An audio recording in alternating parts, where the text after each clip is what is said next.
उत्तर वाहिनी होती है। एक बनारस और दूसरा भागलपुर। गंगा मैया के आदेश पर मैं बनारस के लोगों की सेवा कर रहा हूं और आज यहां मैं भागलपुर में एनडीए के अपने साथियों के लिए गंगा मैया का आशीर्वाद लेने आया हूं।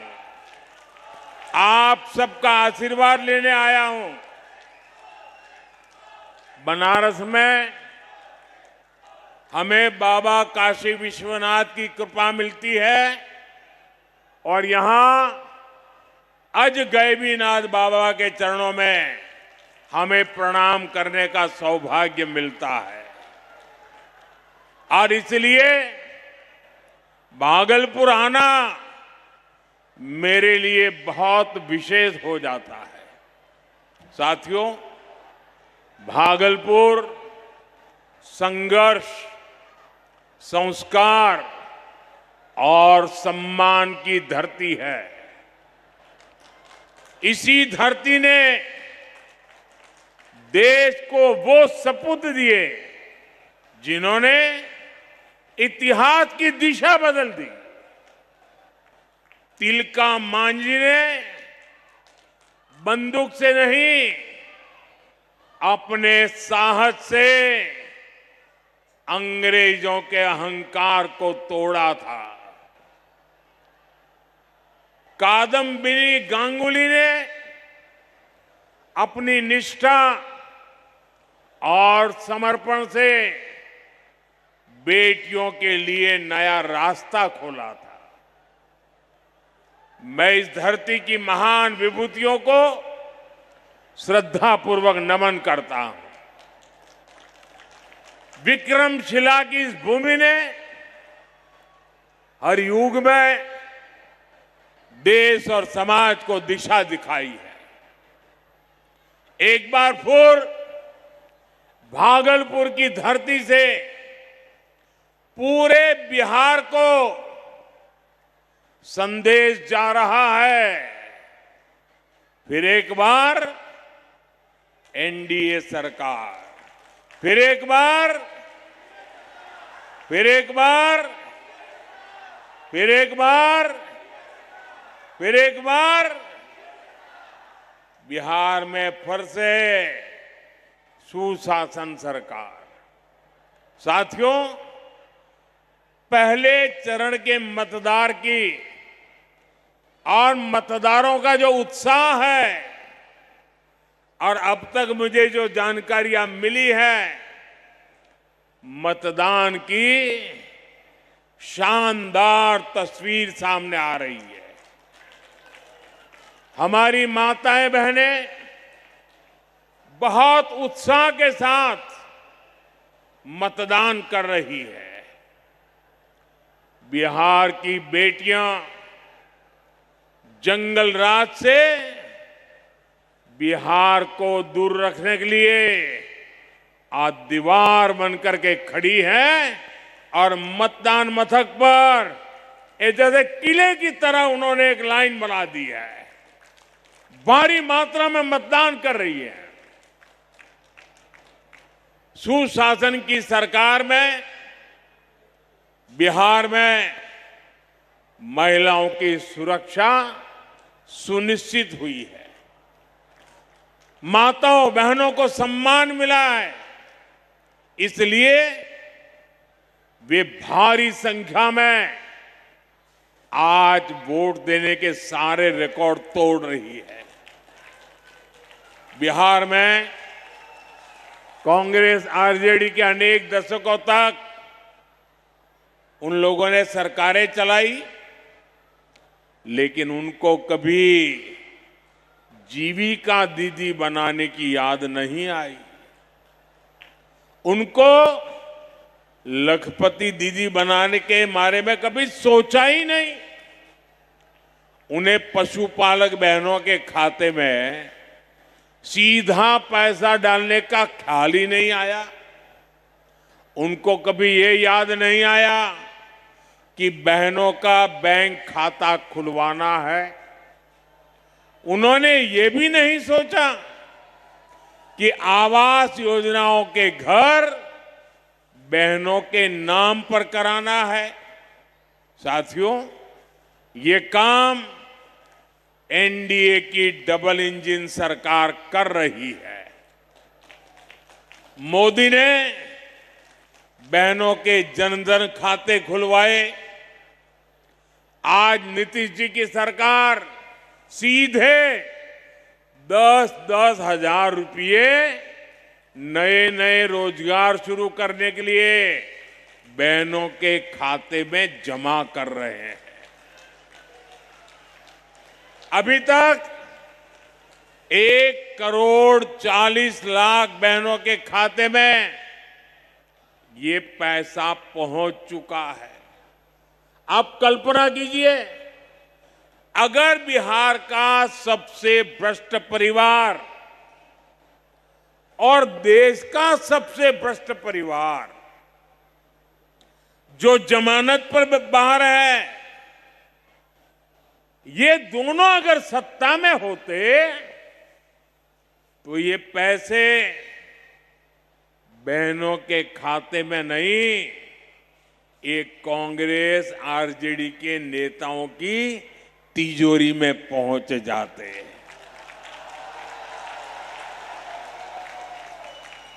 साथियों, अभी तो सत्ता से इनका दूर दूर तक का कोई वास्ता नहीं है, तब भी एक दूसरे को नीचा दिखाने में जुटे हुए। ये नाम के साथी हैं, काम तो एक दूसरे को नीचे घसीटने का ही कर रहे हैं। आप मुझे बताइए साथियों, शहर में आरजेडी वालों के इतने पोस्टर लगे हैं, आपने उनमें कांग्रेस के नामदार की एक भी तस्वीर देखी क्या? दिखाई दिया क्या? अगर कहीं होगी भी तो दूरबीन से देखे बिना दिखेगी भी नहीं। अब दूसरी तरफ आप लोग कांग्रेस के नामदारों की रैलियां देखिए, उनमें कांग्रेस के नामदार आरजेडी के नेता का नाम तक नहीं लेते। ऐसी छुआछूत कि एक दूसरे का छाया भी उनको अब डर लगता है। आरजेडी के नेता जो घोषणा करते हैं उस पर कांग्रेस के नेता चुप हो जाते हैं। साथियों, असल में बीते कुछ महीने ये कांग्रेस के नेता दावा कर रहे थे कि उनकी पार्टी बड़ी है और आरजेडी तो छोटी पिछलग्गू है। लेकिन आरजेडी वालों ने कांग्रेस के इस अहंकार को चुनौती दे दी, उनके नामदार के अहंकार को चुनौती दे दी और उन्होंने तय कर लिया, मैं तो मरूं तुझे मार करके रहूंगा। ये एक दूसरे को मारने में लगे हैं और कांग्रेस की कनपट्टी पर कट्टा रखकर सीएम पद की उम्मीदवारी चोरी कर ली। अब कांग्रेस के लोग आरजेडी से बदला लेने में जुटे हैं। ये जो कांग्रेस के नामदार है वो काफी समय से गायब है। लोग बताते हैं कि ये तो बिहार आना भी नहीं चाहते थे, उनको जबरदस्ती यहां लाया गया है। लेकिन अब ये उल्टा आरजेडी को ही नुकसान पहुंचा रहे हैं। सत्ता के स्वार्थ के लिए जो अपने साथियों के साथ ऐसा दगा कर सकते हैं, वे बिहार के हितैषी कभी भी नहीं हो सकते। साथियों, मोदी आत्मनिर्भर भारत बनाने के लिए काम कर रहा है, स्वदेशी को बढ़ावा दे रहा है, वोकल फॉर लोकल पर बल दे रहा है। ये जो आप लोग चीजें बनाते हैं ना, मोदी कहता है वो पूरे हिंदुस्तान में बिकनी चाहिए। आप जो चीजें बनाते हैं वो चीजें दुनिया में बिकनी चाहिए। अगर आपकी चीजें देश और दुनिया में बिकेगी तो यहां के लोगों को फायदा होगा कि नहीं होगा? आप जरा जवाब दीजिए, फायदा होगा कि नहीं होगा? यहां के लोगों को रोजगार मिलेगा कि नहीं मिलेगा? यहां के लोगों की कमाई बढ़ेगी नहीं बढ़ेगी? तो हम सब ने यहां बनी हुई चीजें खरीदनी चाहिए कि नहीं करनी चाहिए? यहां बनी हुई चीजें बेचनी चाहिए कि नहीं बेचनी चाहिए? हम दिन रात गांव गांव गली गली जाकर ये कह रहे हैं, हमारे अभियान से यहां के रेशम उत्पादक, हमारे बुनकर भाई बहन, हमारे कारीगर भाई बहन, हमारे विश्वकर्मा साथियों को बहुत बड़ा फायदा मिलेगा। भागलपुर का रेशम, मंजूषा आर्ट, मधुबनी की कला, दरभंगा का मखाना, मुजफ्फरपुर की लीची, ये सब हमारे गौरव है। हम एक जिला एक उत्पाद अभियान के तहत बिहार के हर जिले के उत्पादों को दुनिया तक पहुंचाने में जुटे हैं। लेकिन साथियों, क्या आपने कभी आरजेडी को आत्मनिर्भरता की बात करते सुना है क्या? क्या कांग्रेस के नेताओं को स्वदेशी की चर्चा करते सुना है क्या? जो यहां बनता है वो बिकना चाहिए, ये उनके मुंह से निकलता है क्या? क्या दुश्मनी है गरीबों से? क्या दुश्मनी है छोटे छोटे कारीगरों से? क्या दुश्मनी है जो गरीब लोग चीजें बनाते हैं उसपे? आत्मनिर्भरता और स्वदेशी, ये कांग्रेस और उसके साथियों ने उनकी डिक्शनरी में ये शब्द ही नहीं रखा है। जंगल राज की जिस पाठमाला में, जंगल राज की जिस पाठशाला में ये आरजेडी वाले पढ़े हैं ना, वहां अ से अपहरण और अ से अत्याचार ही पढ़ाया जाता है। आरजेडी के लोगों को फ से फिरौती और र से रंगदारी ही समझ आता है। उनकी पाठशाला में प से परिवारवाद सिखाया जाता है, घ से घोटाले की सीख दी जाती है।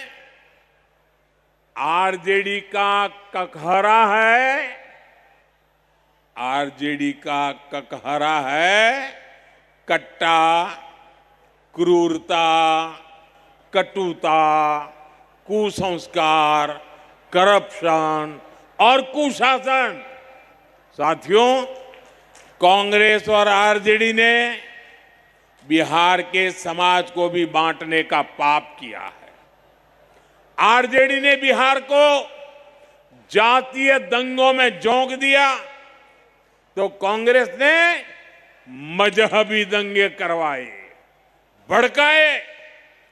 भागलपुर दंगों का दाग कांग्रेस अपने दामन से कभी नहीं छुड़ा पाएगी। जैसे सिखों के हत्या का दाग कांग्रेस के दामन से मिट नहीं सकता, वैसे ही भागलपुर के हत्याकांड का दाग कांग्रेस के दामन से कभी हट नहीं सकता। ये दंगे कांग्रेस के कुशासन का सबसे बड़ा प्रतीक है। साथियों, विनाश की राजनीति करने वालों को, आरजेडी कांग्रेस वालों को बिहार का विकास पसंद ही नहीं है। आपसे बेहतर ये कौन जानता है कि इन्हीं दलों की कुनीतियों के कारण बिहार का नौजवान, उसके लिए पलायन का अभिशाप सहना पड़ा। लेकिन एनडीए ने ठाना हुआ है कि बिहार का नौजवान बिहार में काम करेगा, बिहार का नाम करेगा। ये एनडीए का संकल्प है। हमारा प्रयास है कि बिहार टेक्नोलॉजी, टेक्सटाइल और टूरिज्म का हब बने। हमारा बिहार सिल्क के लिए जाना जाता है। हमारा प्रयास है कि बिहार अब सेमीकंडक्टर के लिए पहचाना जाए। इस बार संकल्प पत्र हमने जो आपके सामने रखा है, उसमें भी 1 करोड़ रोजगार देने की घोषणा की गई है। ये सिर्फ घोषणा नहीं है, इसके लिए हमने एक पक्का रोड मैप भी तैयार किया है। साथियों, रोजगार के लिए एक अहम जरूरत बेहतरीन इंफ्रास्ट्रक्चर की होती है। एनडीए की डबल इंजन सरकार इंफ्रास्ट्रक्चर के मामले में बिहार का कायाकल्प कर रही है। इसका प्रमाण हमारा विक्रमशिला पुल है। 4 लेन वाला ये ब्रिज ट्रैफिक जाम से राहत देगा और शहर की आवाजाही आसान कर देगा। इसी तरह कोसी पर 7 किलोमीटर लंबा 4 लेन का पुल बन रहा है। इससे दूरी भी घटेगी, समय और किराए भाड़े की भी बचत होगी। आज बिहार का ऐसा कोई कोना नहीं है जहां निर्माण कार्य ना हो रहा हो। आज चारों तरफ highway, expressway, high speed corridor बनाए जा रहे हैं। साथियों, हमारी सरकार ने Buxar, Bhagalpur high speed corridor को भी स्वीकृति दे दी है। इससे भागलपुर और आसपास के सभी जिलों को बहुत फायदा होगा। यहां हजारों करोड़ रुपए का नया निवेश आएगा। साथियों, आज बिहार में बिजली की बहुत अच्छी व्यवस्था हो रही है। बिहार के सामान्य परिवारों का बिजली बिल कम हुआ है, क्योंकि आज बिहार राज्य में ही काफी बिजली पैदा कर